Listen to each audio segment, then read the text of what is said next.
ಎಲ್ರಿಗೂ ನಮಸ್ಕಾರ. ರಾಣಿ ಯೂಟ್ಯೂಬ್ ಚಾನಲ್ಗೆ ಸ್ವಾಗತ. ಇವತ್ತಿನ ವಿಡಿಯೋದಲ್ಲಿ ಡ್ರೈ ಫ್ರೂಟ್ಸ್ ಕರ್ಜಿಕಾಯಿ ಹೇಗೆ ಮಾಡೋದು ತೋರಿಸ್ಕೊಡ್ತೀನಿ.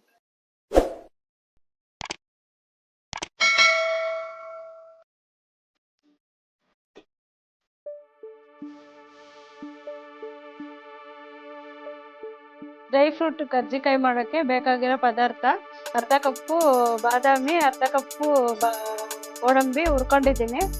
ಸ್ವಲ್ಪ ಕ್ರಿಸ್ಪಿಯಾಗಿ ಹುರ್ಕೊಬೇಕಿದು, ಒಂದು 10 ನಿಮಿಷ. ಆಮೇಲೆ ಗಸಗಸೆ 1/4 ಕಪ್ಪು ಚಿಕ್ಕ ಕಪ್ಪಲ್ಲಿ. ಇದು 1 ಕಪ್ಪು ಕೊಬ್ಬರಿ ತುರಿ. ಇದು ಚಿಕ್ಕ ಕಪ್ಪಲ್ಲಿ 1 ದ್ರಾಕ್ಷಿ 1 ಕಪ್ಪು, ಏಲಕ್ಕಿ 7-8, 1 ಕಪ್ಪು ಸಕ್ಕರೆ, ಆಮೇಲೆ ಏಲಕ್ಕಿ ಪುಡಿ 1/4 ಕಪ್ಪು. ಬಾದಾಮಿ ಗೋಡಂಬಿನ ಸಣ್ಣ ಸಣ್ಣ ಕಟ್ ಮಾಡ್ಕೊಂಡಿದ್ದೀನಿ. ಇದು ಯಾಕೆ ಅಂದರೆ ಸಣ್ಣಗೆ ಕಟ್ ಮಾಡಿದ್ರೆ ಬಾಯಿಗೆ ತಿನ್ನಕ್ಕೆ ಚೆನ್ನಾಗಿರುತ್ತೆ. ಅದು ಈ ಥರ ಇದ್ರೆ ಮಕ್ಕಳಿಗೆ ತಿನ್ನಕ್ಕೆಲ್ಲ ಟೇಸ್ಟಿಯಾಗಿ ಚೆನ್ನಾಗಿರುತ್ತೆ, ತುಂಬ ಇಷ್ಟಪಡ್ತಾರೆ ಮಕ್ಕಳು. ಈಗ ಕರ್ಜಿಕಾಯಿ ಹೂರಣನ ರೆಡಿ ಮಾಡ್ಕೊಳ್ತಿದ್ದೀನಿ. ಕೊಬ್ಬರಿ ತುರಿ, ಬಾದಾಮಿ ಗೋಡಂಬಿ ಹಾಕೊಂಡಿದ್ದೀನಿ. ಈಗ ಗಸಗಸೆ ಹಾಕೊಳ್ತಿದ್ದೀನಿ. ಈಗ ದ್ರಾಕ್ಷಿ ಹಾಕೊಳ್ತಿದ್ದೀನಿ. ಈಗ ಸಕ್ಕರೆ ಹಾಕೊಳ್ತಿದ್ದೀನಿ. ಈಗ ಇದೆಲ್ಲ ಮಿಕ್ಸ್ ಮಾಡ್ಕೊಳ್ತಿದ್ದೀನಿ. ಮಿಕ್ಸ್ ಮಾಡ್ಕೊಳ್ತೀನಿ ನೋಡಿ. ಇದೆಲ್ಲ ಮಿಕ್ಸ್ ಮಾಡ್ಕೊಂಡಿದ್ದೀನಿ. ಎಲ್ಲ ಹೂರ್ಣ ರೆಡಿ ಆಗಿದೆ. ಈಗ ಪೂರಿ ಮಾಡೋ ಥರ ಒತ್ಕೊಂಡಿದ್ದೀವಿ. ಅದು ಮೋಲ್ಡ್ಗೆ ಹಾಕೋಣ. ಈಗ ಡ್ರೈ ಫ್ರೂಟು 2 ಸ್ಪೂನ್ ಹಾಕೋತೀನಿ.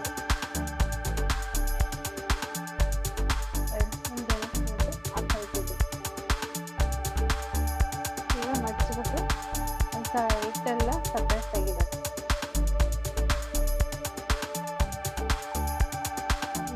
ಇದು ರೆಡಿ.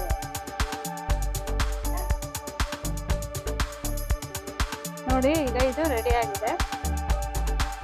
ಬಾಣಲಿಲಿ ಎಣ್ಣೆ ಇಟ್ಕೊಂಡಿದ್ದೀನಿ. ಈಗ ಎಣ್ಣೆ ಕಾಯ್ದಿದೆ. ಈಗ ಇದೆಲ್ಲ ಬಿಟ್ಕೊಳ್ತಿದ್ದೀನಿ.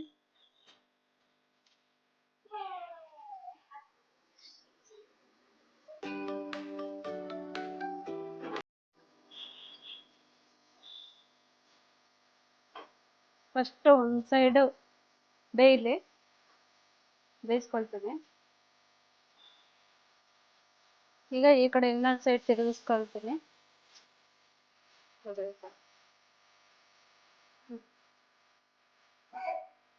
ನೋಡಿ, ಈಗ ಇದು ಗೋಲ್ಡನ್ ಕಲರ್ ಬಂದಿದೆ.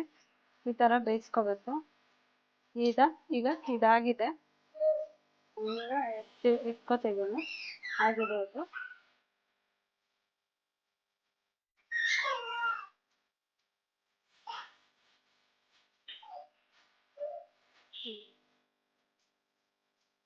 ಈಗ ಡ್ರೈ ಫ್ರೂಟ್ಸ್ ಕರ್ಜಿಕಾಯಿ ರೆಡಿ ಆಗಿದೆ. ವಿಡಿಯೋ ನಿಮ್ಗೆ ಇಷ್ಟ ಆಗಿದ್ರೆ ಲೈಕ್ ಮಾಡಿ, ಶೇರ್ ಮಾಡಿ, ಸಬ್ಸ್ಕ್ರೈಬ್ ಮಾಡಿ. Thank you.